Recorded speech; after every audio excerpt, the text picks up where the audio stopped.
What do you and Bill refuse to spend money on? Okay, let me think about that.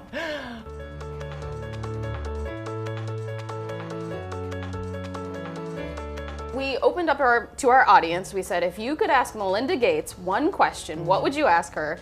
We got a ton of questions, so we chose several. Okay. And we'd like to sort of go through them rapid fire, say the first thing that comes to mind. All right. What book has had the biggest impact on you? Mark Nepo's The Book of Awakening. And what is the most frequent disagreement you and Bill have? How to allocate our time. What's the first thing you do every morning? Meditate.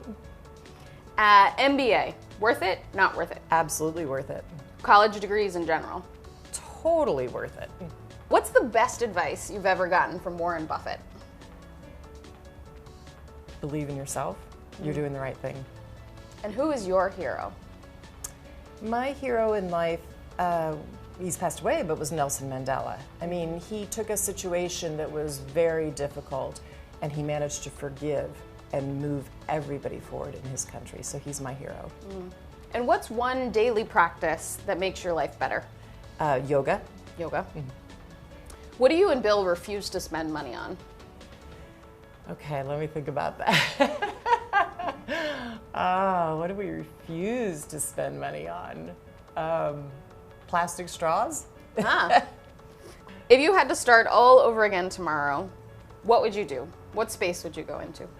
I would go into the cross between biology and technology. That is just going to change our lives. And to me, that's a really exciting space. What's the most down-to-earth thing you do with your family in your free time?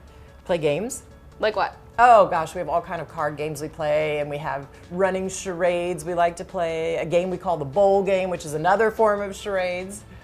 It's intense. I like to tease my husband that he's competitive, which he absolutely is, but as my kids point out, I'm just as competitive when it comes to charades.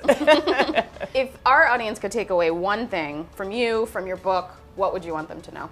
I want them to know that society will be better off if we lift up everybody. We lift up women, we lift up people of color, that if we give people equal voice in decision making and seats at the table, society overall is going to be better off. And what I want people to know is it's totally possible.